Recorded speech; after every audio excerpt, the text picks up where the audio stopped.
¿Cómo revertir y prevenir el cáncer de manera natural? Recordemos que hay 3 edades. Está la edad biológica, la edad cronológica y la edad psicológica. Entonces yo puedo tener 49 años, pero puedo pensar que tengo 35.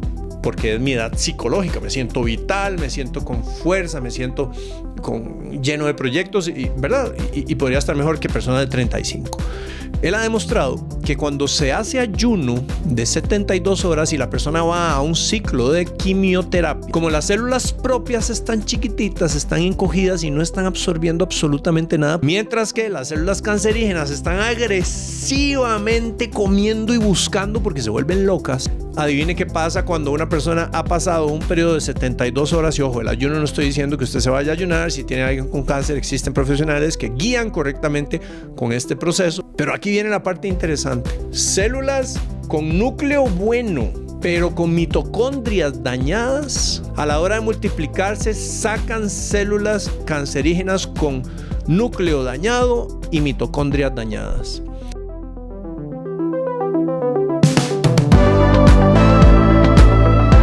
Bienvenido al podcast Bienestar al Descubierto, ganador de 2 premios en los Latin Podcast Awards en el 2024. Y vamos a hablar de un tema que en realidad yo he estado frenándome un poco a la hora de grabarlo, porque ciertamente corresponde a ópticas en relación al cáncer que no son totalmente aceptadas por la medicina convencional, pero que sabemos que funcionan y existe evidencia que así lo demuestra. Vamos a empezar por describir qué es el cáncer. Ya tuvimos en el pasado un episodio que grabamos sobre ese tema con un experto y de verdad muy informativo, así es que si no lo ha visto, vaya y lo busca. El cáncer es básicamente una serie de células que han perdido la identidad y la capacidad de llegar a suicidarse una vez que han cumplido con su ciclo de vida.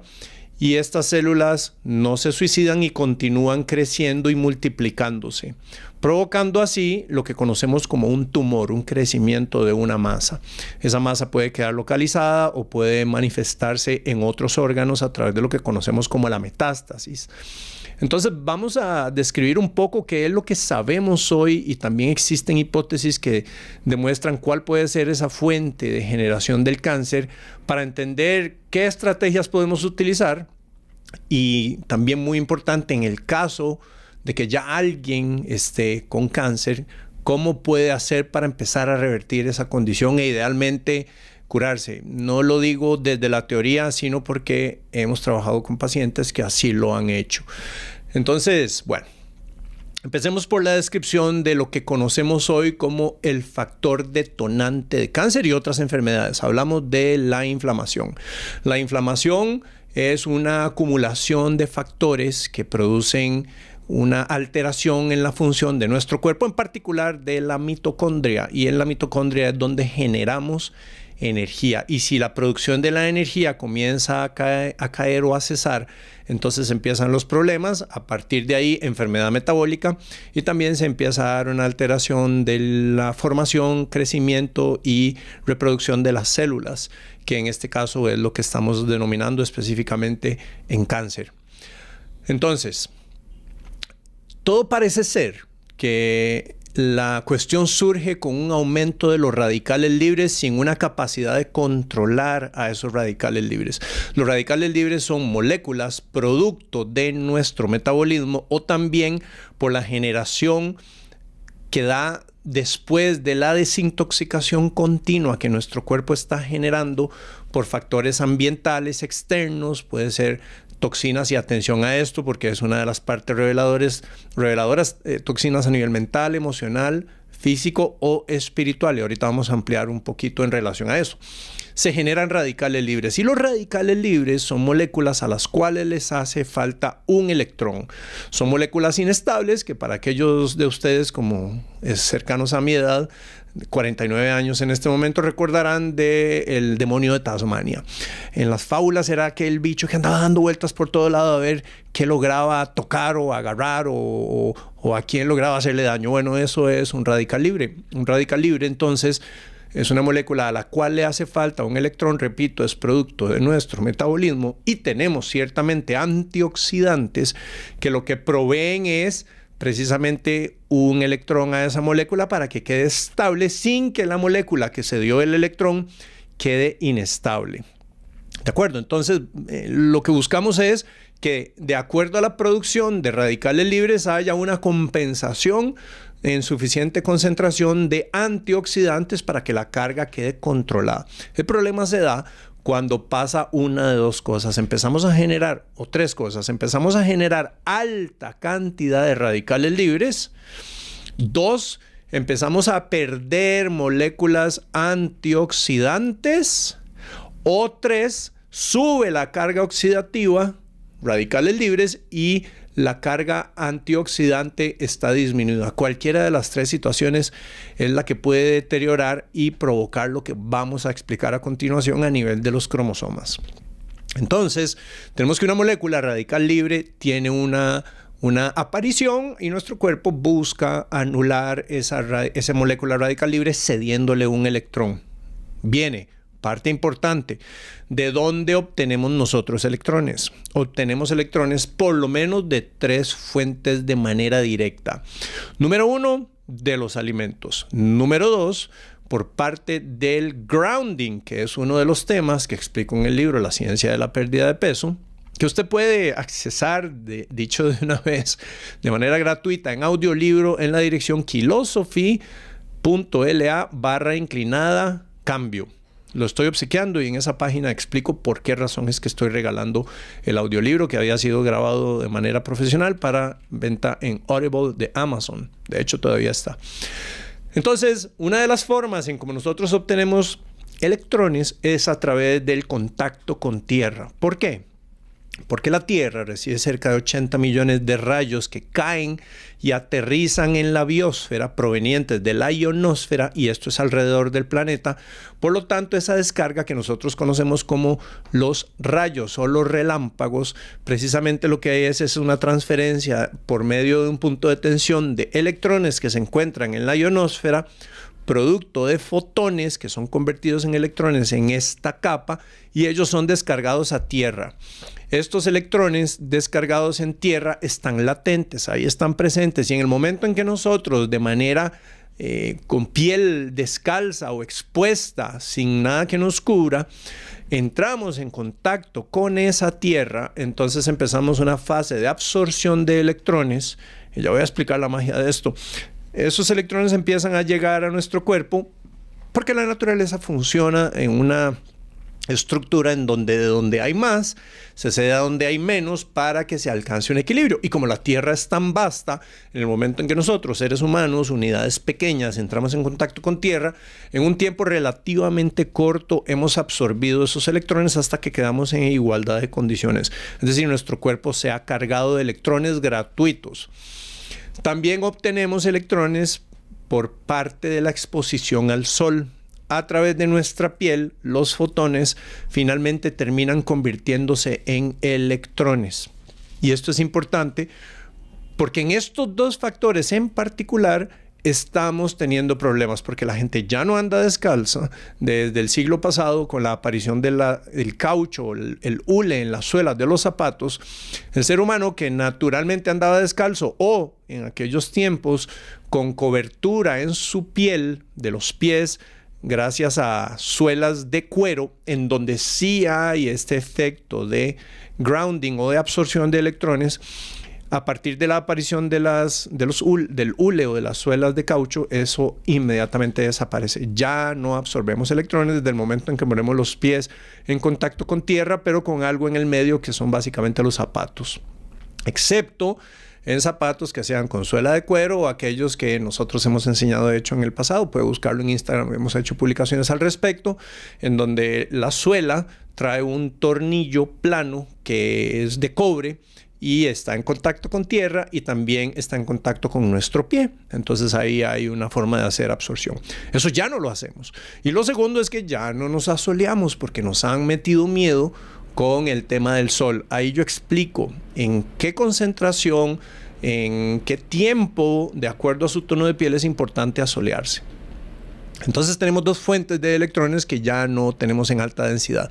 La tercera fuente es a través de la oxidación de los alimentos. Lo que pasa es que desgraciadamente, después de la aparición de la pirámide nutricional y trabajo que se venía haciendo antes, esa historia la explico en el libro también, llegamos a concluir que la forma correcta de comer es brincándonos toda la historia de la humanidad desde hace miles de años y apareciendo a mediados del siglo pasado con la sugerencia de que hay que comer alto en carbohidratos. Y sí, eso es cierto en cierto momento del año, pero no todo el año. Recordemos que somos seres cíclicos y en algún momento del año en donde la naturaleza ofrece carbohidratos hay que comerlos. Pero ahí tenemos entonces, dado que hay una mayor producción de radicales libres cuando se consumen carbohidratos y nuestro metabolismo funciona a partir de carbohidratos, naturalmente estamos expuestos al sol y a la tierra que nos proveen antioxidantes para poder bajar esa carga. Ahora, el tema de los carbohidratos es que para empezar producen una baja densidad de electrones cuando ellos se metabolizan para generar energía y por otro lado producen una mayor cantidad de radicales libres una vez que han pasado por medio del metabolismo. Y esto es fundamental porque en el momento en que nosotros cambiamos la cultura mental y paradigma de que la alimentación debe ser alta en carbohidratos, entonces empezamos a generar una solución metabólica, porque naturalmente en el momento en que bajamos carbohidratos tenemos que subir dos cosas más, una es proteínas y la otra es grasa.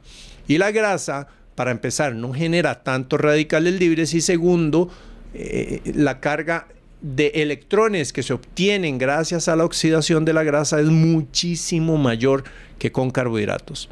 Entonces quedémonos con solo esos tres temas. Para empezar, tenemos una alta carga de carbohidratos que generan alta cantidad de radicales libres. Tenemos menos aporte por parte del grounding de electrones y menos aporte de electrones también de la conversión que se da gracias a la luz del sol. Lo bueno de todo esto, de la abundancia de electrones, es que cuando se genera un radical libre y nosotros tenemos abundancia de electrones, ya no dependemos de nuestra propia fuente de antioxidantes, que son antioxidantes generados metabólicos, sino que los electrones libres, recordemos, absorbidos de tierra, llegan y neutralizan a los radicales libres y empiezan a bajar la carga inflamatoria. Entendiendo esto y entendiendo lo crítico de tener una fuente abundante de electrones, voy a ir ahora a explicar por qué es que los carbohidratos versus la oxidación de la grasa es fundamental en que la carga inflamatoria esté alta o baja.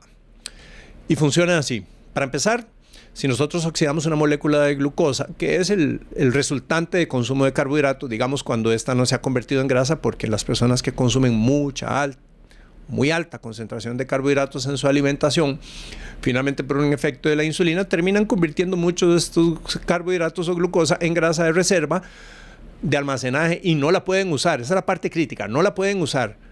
Está bien que tuviéramos grasa y la podemos usar, pero no la pueden usar porque el nivel de insulina está alto. Entonces, hablemos de la persona promedio que llega y desayuna tal vez un jugo de naranja, un plato de avena con leche descremada y, no sé, de pronto una o dos tostadas de pan blanco, tal vez un poquillo de queso. Carbohidratos con carbohidratos con carbohidratos con carbohidratos con carbohidratos y un poquitillo de proteína. Porque probablemente ese queso sea bajo en grasa, ¿verdad? Porque eso es lo que la gente tradicionalmente piensa, que la grasa es mala. Entonces esta persona está alistando a que su metabolismo esté completamente volcado al uso de los carbohidratos. Y cuando nuestro cuerpo usa carbohidratos, o sea glucosa como fuente de energía, inicia primero la producción de la energía fuera de la mitocondria, digamos en el líquido que está dentro de la célula, pero fuera de la mitocondria, y a partir de ahí, por una serie de transformaciones que se llama glucólisis, se genera dos moléculas de ATP netos, porque el cuerpo tiene que pagar un poco de energía. Para poder generar energía a partir de la glucosa, genera 4, gasta 2, quedan 2 netas. Después de eso, si usted recuerda las clases de biología, se da el ciclo de Krebs y la fosforilación oxidativa. Resulta que el lugar en donde el cuerpo oxida la glucosa para convertirla en energía es diferente cuando usa glucosa a que cuando usa grasa. Y eso se llama en la fosforilación oxidativa unas estructuras que se conocen como los citocromos. Cuando mi cuerpo usa glucosa, usa un citocromo que produce 16% de radicales libres del total de glucosa que se utilizó para oxidar. No importa, digamos que no está mal. El problema es relativamente cuando usamos grasa, pero quedémonos ahí. Del 100% de la glucosa que el cuerpo está utilizando, 16% debido al citocromo en donde se oxida la glucosa, termina convirtiéndose en radicales libres.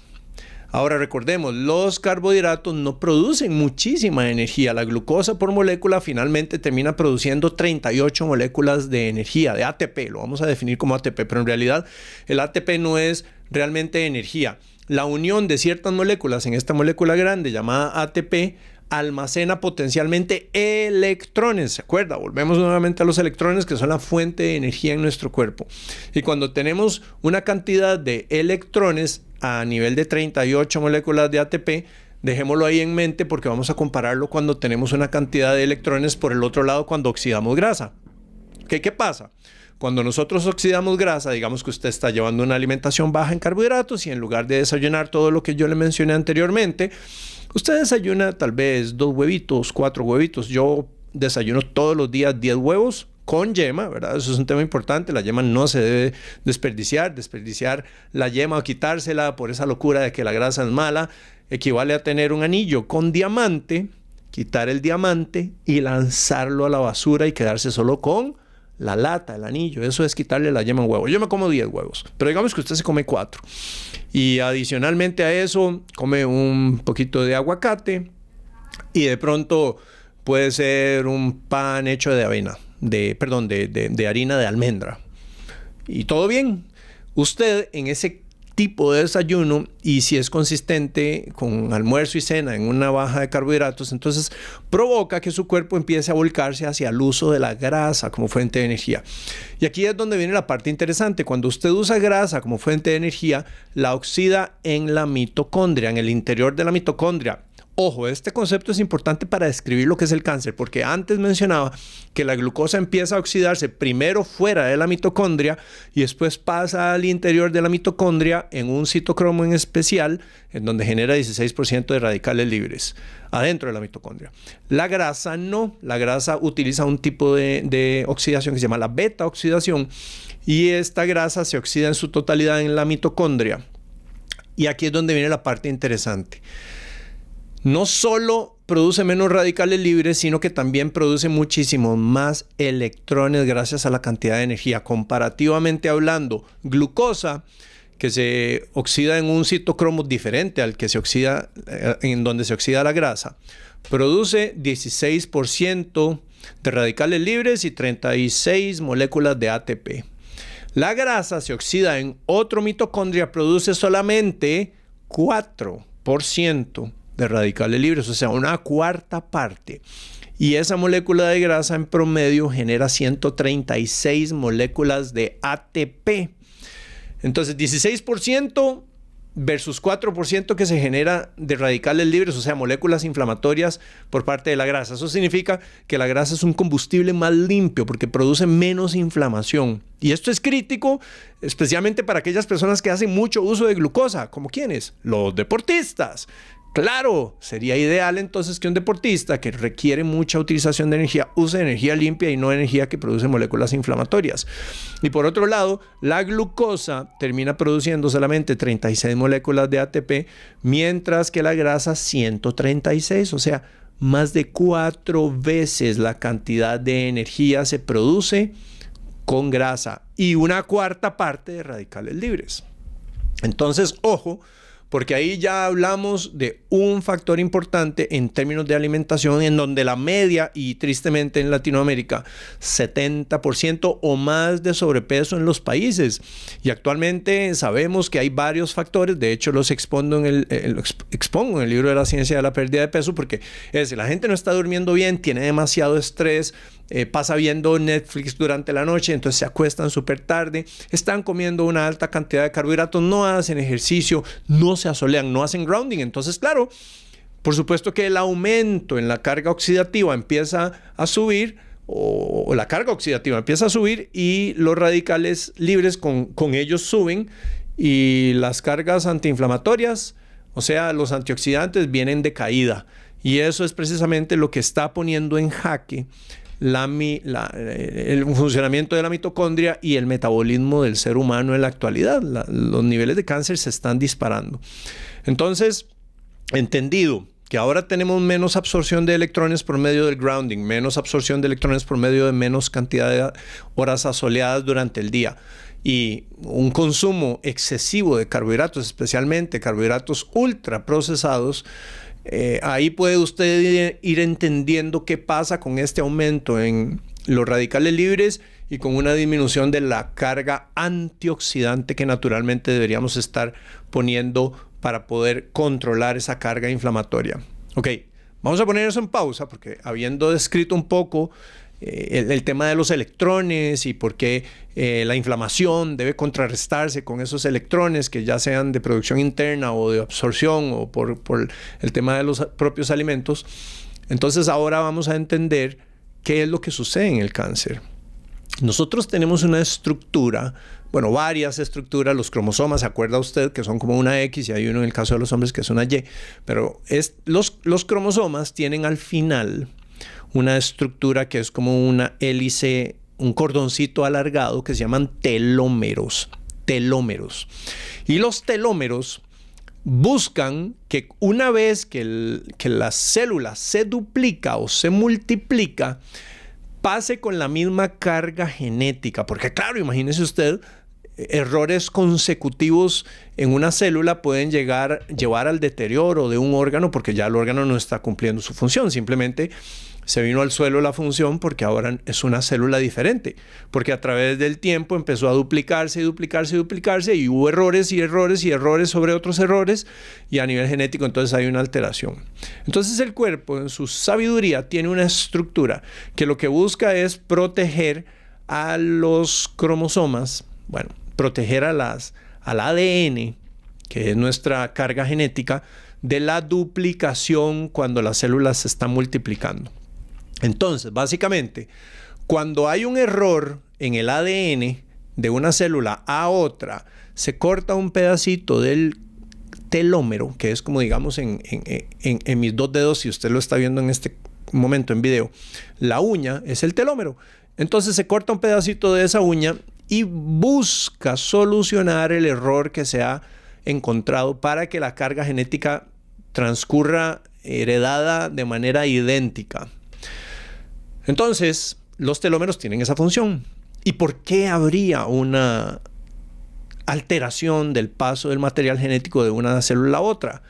Tal vez usted ya lo está pensando. Carga inflamatoria. Cuando tenemos inflamación, exceso de radicales libres que se roban moléculas, electrones de otras células o de otras estructuras porque no hay suficiente carga antiinflamatoria, es decir, antioxidantes como los que obtenemos del cielo, del sol y de la tierra.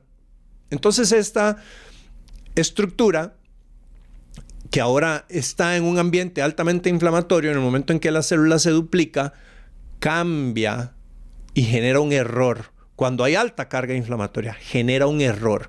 Y ese error produce que el telómero se corte un pedacito y viene y corrige.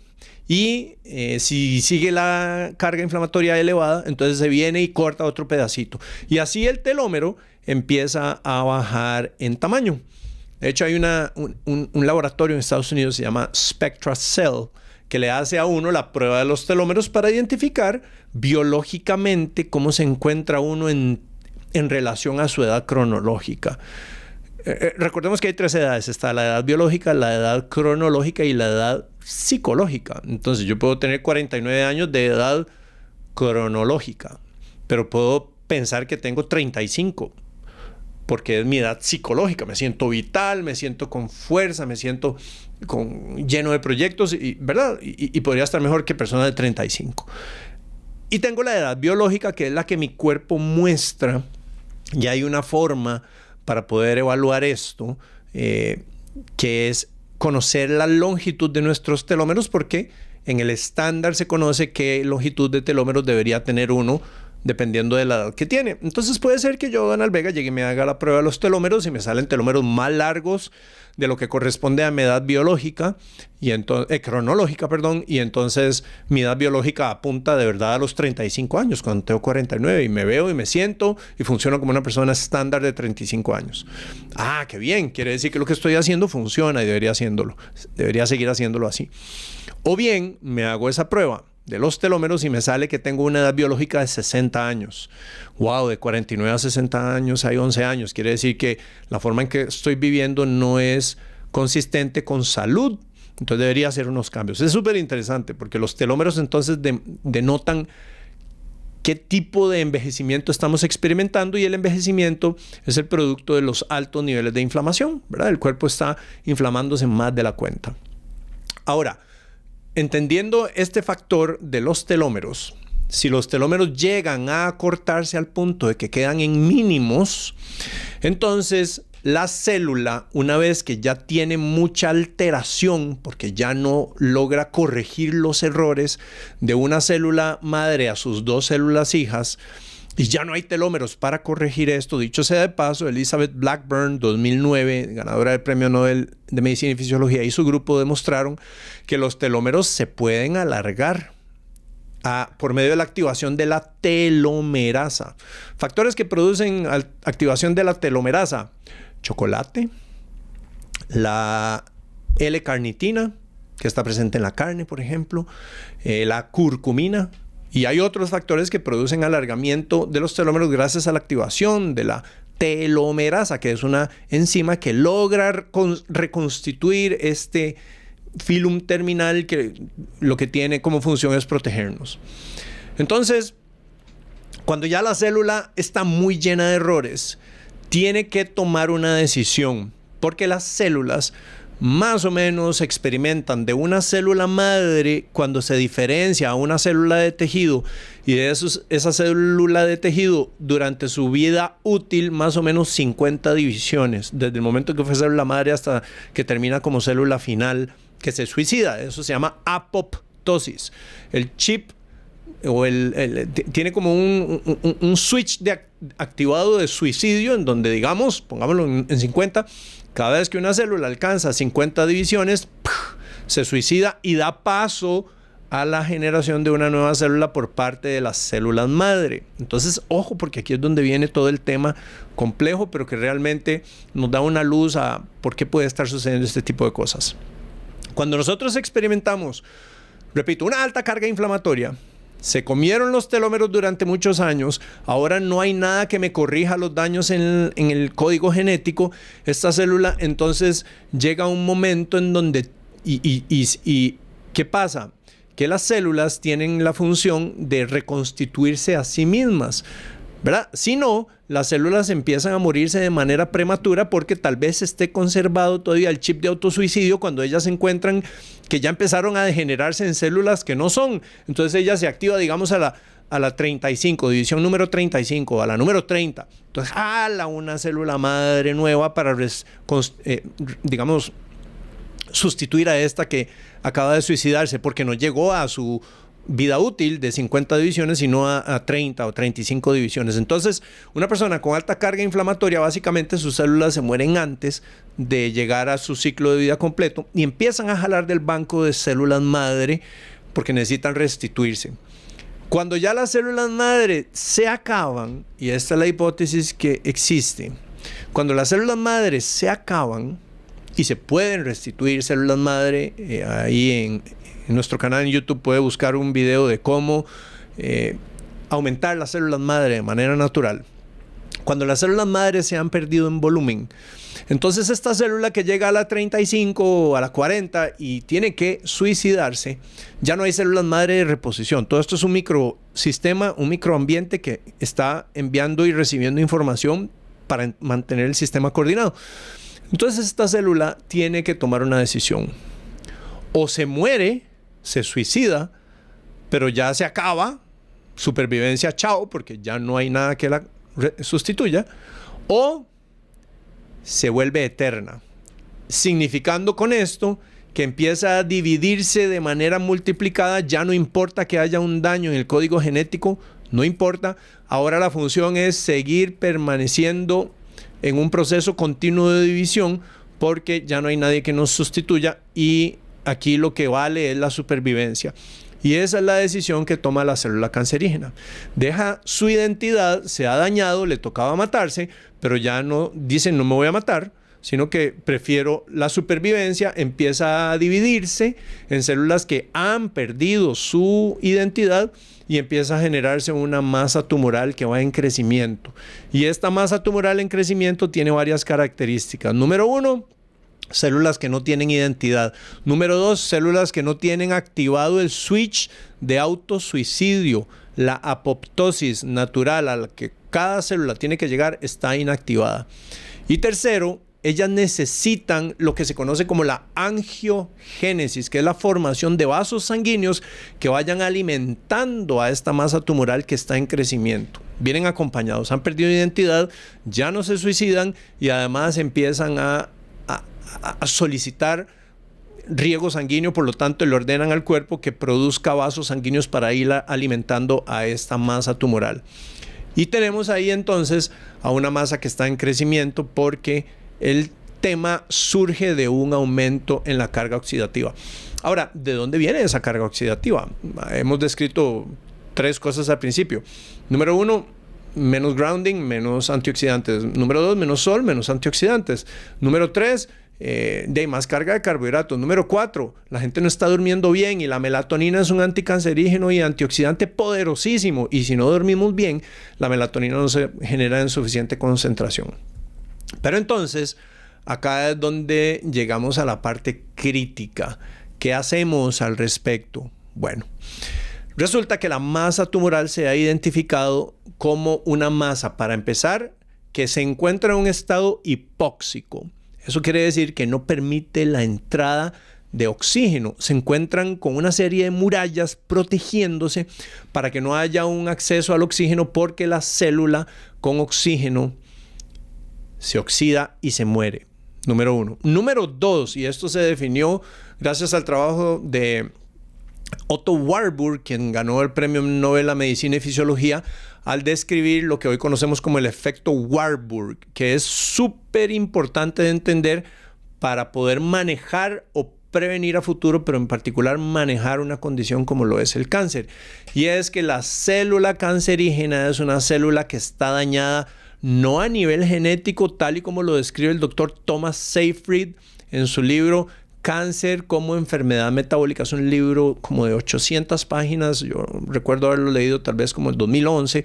¡Ay, me cambió la vida! Y por eso hoy, 2024, todavía no había producido este podcast porque yo sabía que es un tema de verdad que hay mucha gente, especialmente del establecimiento convencional, con el que tal vez se genere roncha porque es una perspectiva completamente diferente, especialmente tal vez no de las causas, sino de la forma en cómo se está manejando, pero todo esto tiene evidencia. Entonces Thomas Seyfried describe que la célula cancerígena no se daña a nivel del código genético en el núcleo de la célula.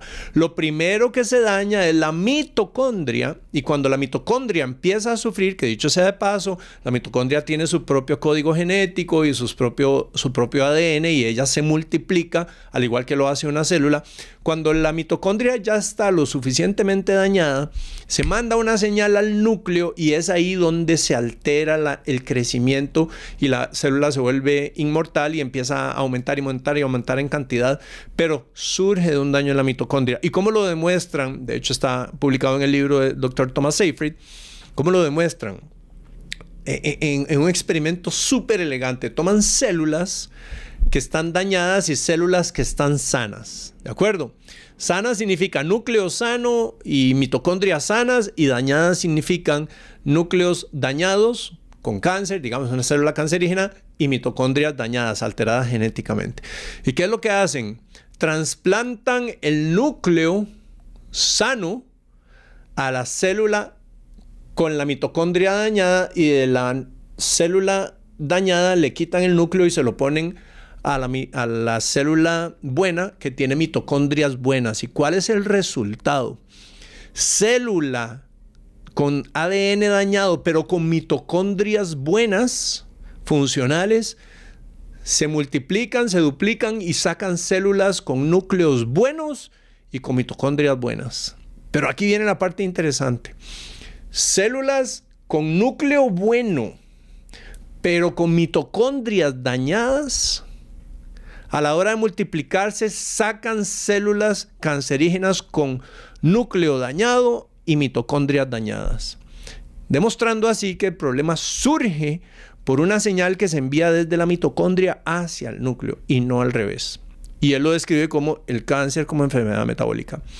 Entonces, para empezar, demuestran que el ambiente es completamente hipóxico. Las células cancerígenas se protegen. Número 2, tienen el switch de autosuicidio apagado. Y número 3, están con una producción continua y acelerada de vasos sanguíneos para alimentar a esa masa tumoral que va en crecimiento, ¿verdad?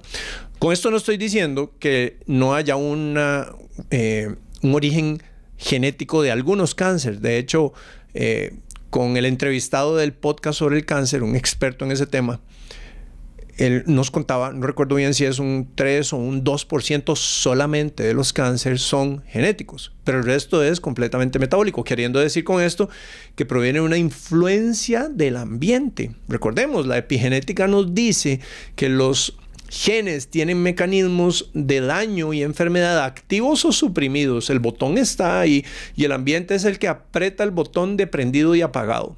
Y si la condición que está dañando se suprime, el switch de prendido del daño se apaga y el daño desaparece. Esa es la belleza de lo que nos demuestra la epigenética. Entonces, por un lado está cubriéndose esta célula, y el doctor Seyfried demuestra a través de toda la investigación de Otto Warburg que la célula cancerígena tiene dañada la mitocondria, como ya lo acabamos de explicar, y la célula cancerígena no puede utilizar la mitocondria. Eso quiere decir que no puede generar energía a partir de la grasa. Si usted se acuerda, antes expliqué que la grasa se oxida solamente en la mitocondria. ¿Y cómo se alimenta o puede sobrevivir esta célula viva de cáncer?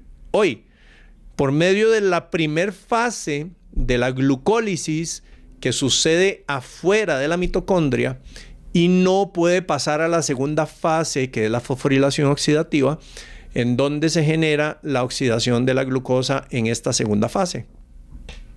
Atención, porque por medio de solo la primer fase de generación de energía, que es afuera de la mitocondria, se genera solamente un 11% de la energía. 11%.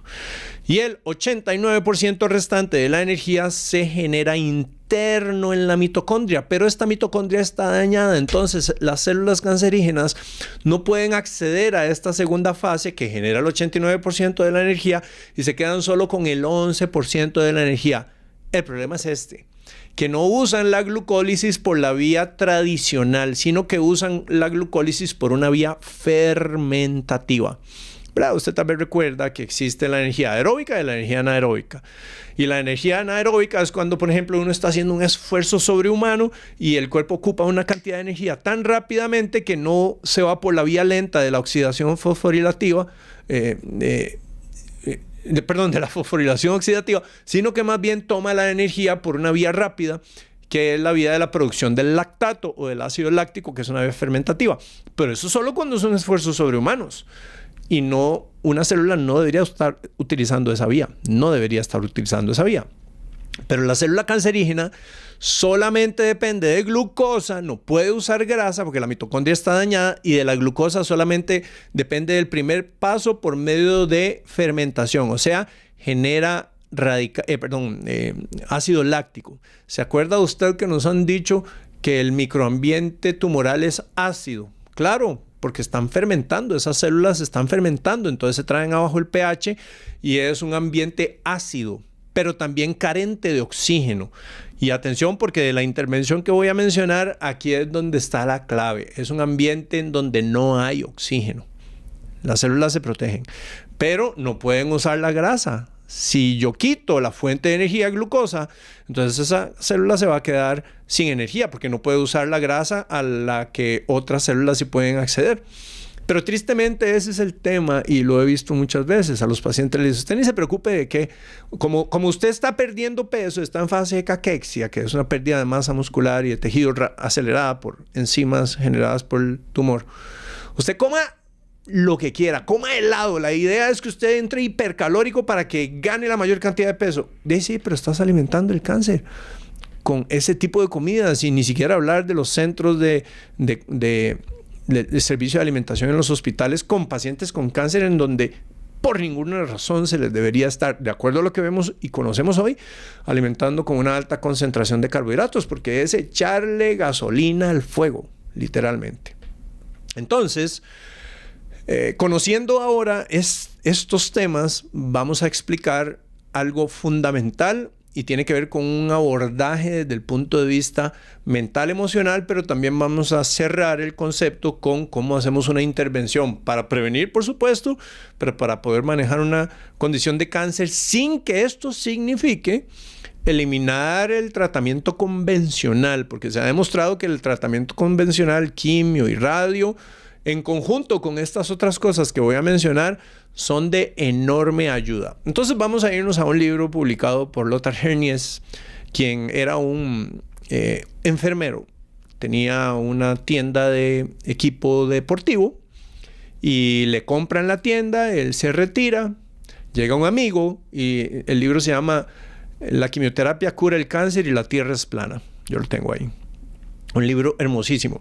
Y entonces él llega con la solicitud del amigo: Lothar, tengo cáncer, ¿qué puedo hacer? Claro, lógicamente el amigo le pregunta a Lothar, porque Lothar era enfermero, ya no ejerce, y ahora Lothar queda contra la pared y dice: yo no sé nada sobre el cáncer, pero quisiera ayudarle a mi amigo. ¿Y qué hace? Ahora cuenta con dos cosas súper importantes: recursos económicos, porque vendió su tienda, y número dos, tiempo, porque ya no está trabajando, está retirado. Entonces él empieza a visitar diferentes áreas en el planeta en donde se afirmaba que la gente se curaba espontáneamente de cáncer, no por la vía tradicional, sino espontáneamente. Entonces, no sé, un centro en México, otro centro en Sudamérica, otro centro en África, otro centro en Australia, ¿verdad? Él buscaba estos lugares en donde había evidencia de que la gente se curaba, porque él quería entender de manera natural cómo es que una persona se puede recuperar de cáncer. Y fue con una única misión: descubrir si había un patrón que las personas seguían y que lograba permitir que la persona se curara de cáncer, o simplemente era obra de la casualidad y las diferentes intervenciones no tenían nada que ver una con la otra.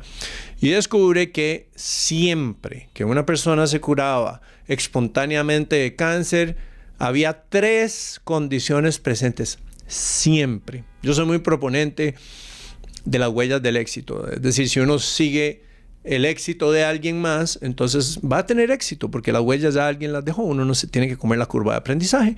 Y en este caso, él descubre estos 3 patrones, que son los que les voy a mencionar. Y él dice: cada persona que se cura espontáneamente de cáncer siempre cumple 3 características. Número 1, mentalmente está absolutamente convencida de que se va a curar. No hay una sola duda de que va a pasar. Sabe que se va a curar.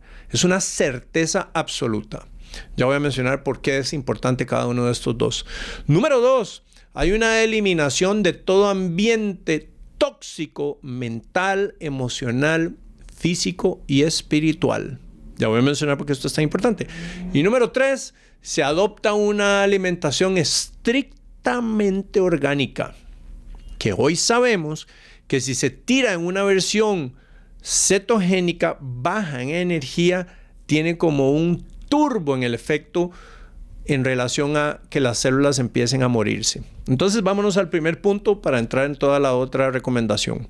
Primer punto: estar absolutamente convencido de que se va a curar. Tanto el doctor Joe Dispenza como otros proponentes como Tony Robbins, Bob Proctor, muchísimos exponentes hablan del poder de la mente. El doctor Joseph Murphy, por ejemplo, en su libro El poder de la mente subconsciente, el doctor Joe Dispenza en su libro Deja de ser tú, en donde uno genera una transformación completa de sus paradigmas a través de una entrada en ondas cerebrales que permiten reprogramación del subconsciente, y cómo uno, trabajando a nivel subconsciente, empieza a generar una alteración completa del funcionamiento de las células. De hecho, yo tengo en mi biblioteca, usted posiblemente lo ha visto en alguno de los videos, mi biblioteca, el libro Molecules of Emotion de la doctora Candace Pert, en donde ella demuestra, y fue la primera en probar, que cuando uno produce una emoción genera moléculas que antes se pensaba que se quedaban localizadas en el cerebro y entonces uno tenía una sensación emocional a nivel cerebral. Pero ella demuestra que todas las moléculas tienen receptores en todas las células de nuestro cuerpo. Y es una vía, y de hecho ella es, a ella se le atribuye la medicina mente-cuerpo por este trabajo que hace científico, en donde hay una transformación completa de la liberación de la emoción a través de una molécula que se viene por torrente sanguíneo y le informa al resto de las células cuál es la realidad biológica que estamos viviendo a través del subconsciente y de manera consistente. Entonces ella demuestra que si usted tiene miedo, no tiene miedo en la cabeza, tiene miedo en todas las células, y hay una duplicación alterada con cambio en el código genético y las proteínas que se están produciendo en una línea de miedo. Y eso daña y altera la función metabólica. Y si usted tiene fe, entonces es completamente opuesta a la reacción. Sus células se están revitalizando y usted empieza a generar una reacción interna en todas sus células desde el momento en que hubo una convicción absoluta. Porque usted produce la molécula y se baña en esa molécula en todas las células. Entonces vea qué importante un poquito la evidencia científica que existe en relación a estar absolutamente convencido de algo. Y hablo absolutamente convencido, sin ninguna duda. Número 2.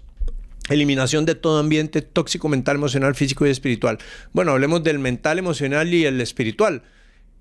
A través de Molecules of Emotion o moléculas de las emociones, usted toda esta carga a nivel espiritual, mental y emocional le produce malas sensaciones, entonces usted está alterando. Y personas que han sufrido traumas graves de niñez, de adultez o en algún momento, el doctor Gabor Mate, en un bello libro que se llama Cuando el cuerpo dice no, demuestra cómo hay una consistencia entre un tipo de trauma que se ha sufrido y el tipo de enfermedad que empieza a generar, porque entonces empieza a haber una línea continua de pensamiento, de tristeza, de congoja, y a nivel emocional una consistencia que no solo es emocional, sino que es totalmente física, porque hay una transferencia del estado emocional hacia un estado físico. Entonces la persona que está alterada emocionalmente, espiritualmente, por lo tanto emocionalmente, y mentalmente, por lo tanto emocionalmente, entonces empieza a generar un microambiente oxidativo, porque hoy sabemos que el estrés y las moléculas negativas, pensamientos destructivos y negativos, generan estrés y moléculas inflamatorias, radicales libres. ¿Se acuerda usted cuál es la condición para que haya cáncer? Exceso de inflamación y alto nivel de radicales libres. Entonces hay un componente mental, emocional, físico, espiritual. Y el ambiente físico, por supuesto. Si usted pasa comiendo comida cochinada, ultraprocesados, cargados de pesticidas, fungicidas, abono químico, colorantes, preservantes y una serie de cosas, entonces su sistema se empieza a cargar y el proceso continuo de desintoxicación aumenta la liberación de radicales libres porque consume antioxidantes. Entonces, ojo, porque eso es importantísimo. Y lo que lleva al tercer paso, que es adoptar una alimentación completamente orgánica. Orgánica significa que su cuerpo empieza a limpiarse. Y yo soy proponente, y aquí yo pongo la lista de que entra como alimentación limpia, que es importantísima de tener no algunos días, sino en la mayoría del tiempo, incluyendo el agua, porque es algo de lo que continuamente estamos metiendo en nuestro cuerpo y tenemos que considerarlo. Ok, entonces, qué importante el trabajo de Lothar Hernies con esto que vamos a combinar ahora. Después, en conjunto, el doctor Thomas Seyfried, tengo fotos con él en un congreso, y Dominic D'Agostino del USF, Universidad del Sur de Florida. Con él expuse este año en Low Carb Cruise, y este próximo año, 2025, también vamos a presentar juntos. Es decir, él tiene su presentación y yo tengo mi presentación. Esta vez es en Alaska. En conjunto ellos han encontrado una forma fenomenal, y en particular se ha estudiado mucho en glioblastoma multiforme, que es un cáncer de cerebro. Pero hay evidencia que el mismo principio aplica para todo tipo de cáncer. Y es hacer una intervención metabólica que funciona en 3 diferentes líneas. Número 1, una alimentación cetogénica baja en energía. Voy a explicar por qué. Acompañada de ayunos, no propuesto por él yo necesariamente, sino por Walter Longo, quien es un investigador italiano que también habla sobre el tema del cáncer y el ayuno, pero por aparte le voy a contar cómo es la combinación. En segundo lugar, son inyecciones de megadosis de vitamina C, y en tercer lugar es terapia de oxígeno hiperbárico. ¿Por qué cada una de estas? Número 1, hablemos de la alimentación cetogénica. Cuando nosotros activamos la producción de cetonas en cuerpo, y usted puede verificar si tiene el nivel adecuado por medio del GKI, que es el índice de glucosa y cetonas, que debe estar por el orden de 2. Y bueno, es un poco complejo de explicar, pero básicamente queremos que los niveles de cetonas sean la mitad por lo menos de lo que usted tiene de glucosa medido en milimoles por litro. Hay una máquina que le saca eso, que es el Keto Mojo. Tanto Dorian como Gemma, que son los dueños de Keto Mojo, ellos son amigos míos y han creado este bello producto que ya automáticamente le da a usted el índice para saber que está funcionando en la forma correcta. Queriendo decir con esto que su glucosa está bastante baja y las cetonas están bastante elevadas. Y hablamos básicamente de que si usted anda en cetonas de más o menos, digamos, glucosa de 4, usted ande por lo menos en cetonas de 2.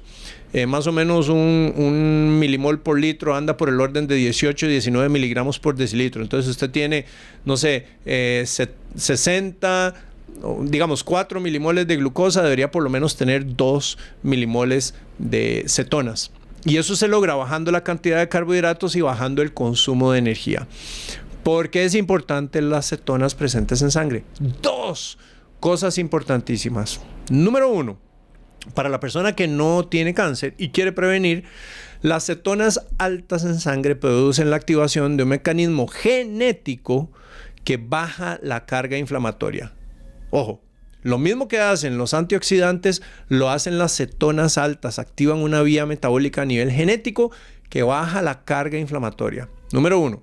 Para personas, entonces usted está previniendo cáncer cuando baja la inflamación, y usted baja inflamación cuando tiene cetonas altas. Número 2. Para personas que ya tienen la condición, el cáncer, entonces hablamos de 2 efectos en particular. Número 1, usted, para empezar, empieza a ahorrar las pocas células madres que tenga porque baja la carga inflamatoria. Pero aquí es donde viene la parte interesante. Número 1, las cetonas altas en sangre producen que haya la activación o reactivación del switch de autosuicidio, apoptosis, el que provoca que las células se suiciden en el momento en que llegó a su fase final, que está suprimido en la célula cancerígena. Las cetonas altas en sangre activan nuevamente ese mecanismo. Entonces empezamos a provocar muerte de las células. Número 2, cuando usted tiene cetonas altas en sangre, frena la angiogénesis, que es la producción de vasos sanguíneos para alimentar a las células cancerígenas en crecimiento, al tumor. Usted frena eso. Pero aquí viene la parte 3, que tiene que ver con todo lo que explicamos de la vía energética. Cuando usted entra en cetosis nutricional, bajando la carga de carbohidratos, adivine qué le hace a la célula cancerígena. Le baja significativamente el aporte de glucosa, que es su única fuente de energía por vía fermentativa, y le pone en bandeja de plata la única energía que la célula no puede utilizar, la grasa, porque la grasa solamente se usa en la mitocondria y las mitocondrias de las células cancerígenas están dañadas, no funcionan. Entonces, la ponemos en jaque. Porque primero que todo le activamos el switch de autosuicidio. Número 2, dejamos de alimentarla con sangre porque frenamos la angiogénesis. Y número 3, hacemos que se muera de hambre porque la célula no puede sobrevivir con grasa, solo lo puede hacer con glucosa y la glucosa ha llegado a un punto bastante bajo.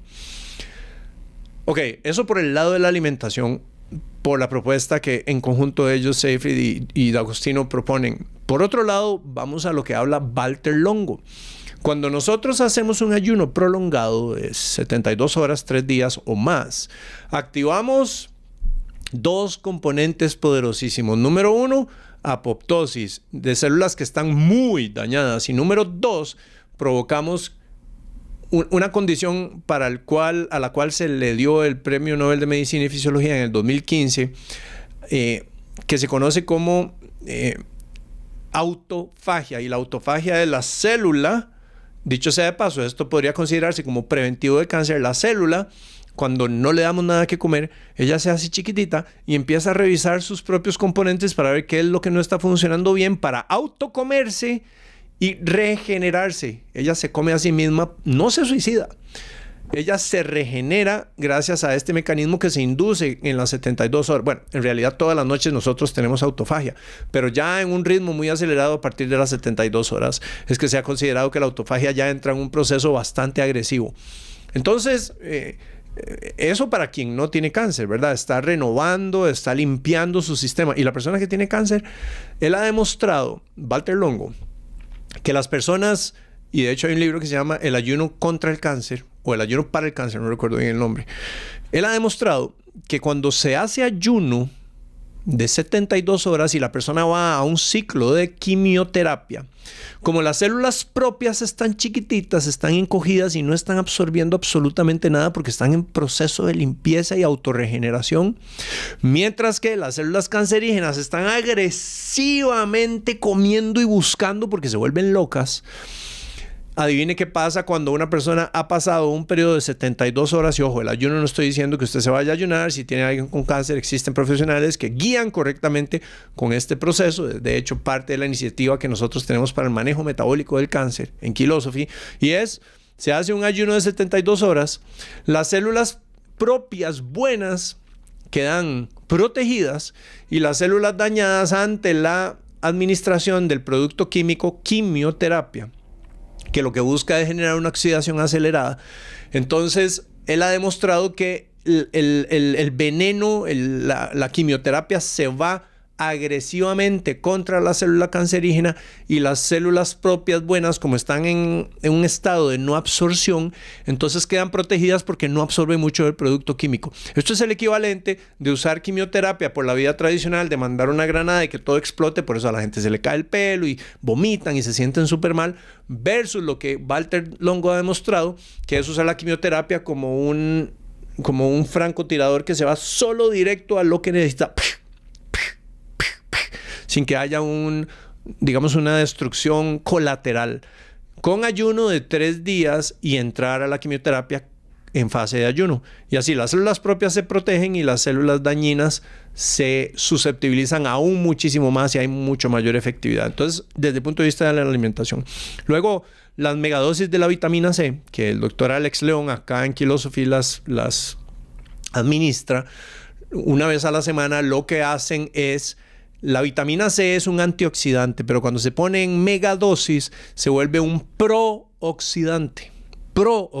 Y se acuerda usted que el ambiente tumoral es hipóxico, no soporta la presencia de oxígeno. Bueno, a través de la vitamina C, entonces se da un efecto de oxidación que empieza a matar a las células.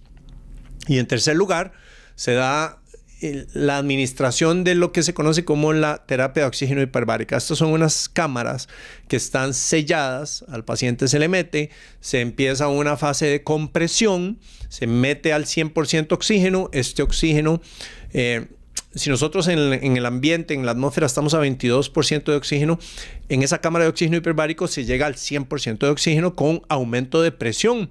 Entonces hay una presurización y un aumento de los niveles de oxígeno. De hecho, hay que estar haciendo descompresión y ajuste de los oídos, ¿verdad? Como cuando uno sube a un avión y baja de un avión. Hay que estar haciéndolo tanto en la fase de compresión como en la fase de descompresión porque se empieza a presurizar la cámara. Pero al 100% de oxígeno versus el 21 o 22% de oxígeno en el que nosotros vivimos, aquí es donde sucede la parte interesante. Cuando yo respiro, yo absorbo oxígeno. En los alvéolos pulmonares hay un intercambio con las células eritrocitos, quienes depositan CO2 y jalan oxígeno del que yo estoy respirando, y entonces ese oxígeno se va presente en la célula roja y lo entrega en diferentes tejidos.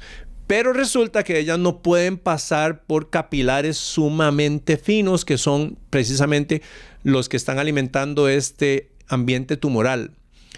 Ellas no pueden pasar, entonces el oxígeno no logra entrar a esas células, no logra entrar. Recordemos que estas células son anaeróbicas, ellas viven en un ambiente completamente fermentativo y por definición un ambiente fermentativo en este caso es sin utilización de oxígeno. Entonces ellas no se benefician del oxígeno, más sí de los nutrientes porque sí les llega sangre. Pero aquí es donde viene la parte interesante del oxígeno hiperbárico. El oxígeno hiperbárico lo que hace es solubilizar el oxígeno ya no tanto en la célula roja, sino en el líquido sanguíneo. Entonces ahora el oxígeno no necesita del eritrocito para llegar al ambiente tumoral y se queda trabada el eritrocito, no logra pasar al ambiente tumoral porque el diámetro de los capilares es sumamente delgado, sino que ahora a través de la sangre el oxígeno es entregado y es echarle un fumigante a la célula cancerígena porque la estamos llenando de oxígeno. Y el protocolo que se explica anda por el orden de 3 sesiones a la semana, de 1 hora cada sesión a 2.5 atmósferas de presión para lograr ese efecto.